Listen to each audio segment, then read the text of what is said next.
नमस्कार. आयुष स्वास्थ्य या विश्वजा आयुर्वेद क्लिनिक द्वारा संचलित चॅनलमध्ये आपलं स्वागत आहे.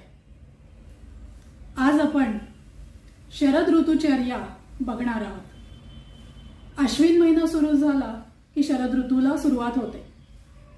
पावसाचा जोर ओसरायला लागतो, उन्ह पडायला लागतात, दिवसा ऊन संध्याकाळी थंडी असं काहीसं वातावरण असतं.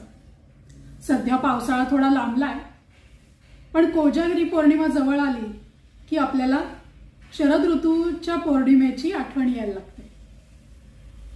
तर पावसाळ्यामध्ये शरीरामध्ये जे पित्त साचलेलं असतं ते बाहेरच्या थंडाव्यामुळे बाहेर न पडता तर शरीरातच साचत जातं आणि मग अश्विनातील ऊन मिळायला लागले की सुरुवात होते आणि ते पित्त बाहेर पडायला सुरुवात होते. म्हणजे पित्त प्रकोपाचा जो काळ असतो तो शरद ऋतू सांगितलेला आहे. त्यामुळे मग ह्या ऋतूमध्ये जी काळजी घ्यायची आहे ती साधारण पित्तशामक गोष्टी जे आहेत त्या आपल्या आहार विहारात ठेवायला हव्यात. म्हणजे सकाळी उठल्यानंतर एक चमचावर साधं तूप किंवा ज्यांना चालतं त्यांनी तिक्तघृताचं सेवन करायला काही हरकत नाही.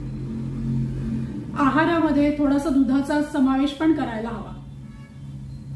फळं कोणती खावी तर डाळिंब, सीताफळ, अंजीर, पेरू यासारखी किंवा गोड मोसंबी आहे यासारखी जी आहे ती थंड फळं खायला काही हरकत नाही.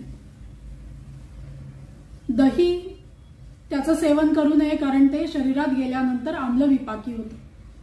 ताक मात्र चालेल.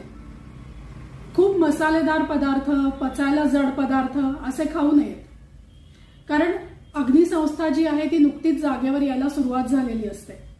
त्यामुळे हळूहळू पचायला जड पदार्थांचं सेवन करावं. त्यामुळे फार मैद्याचे पदार्थ, तळलेले पदार्थ असे आहारामध्ये नकोत.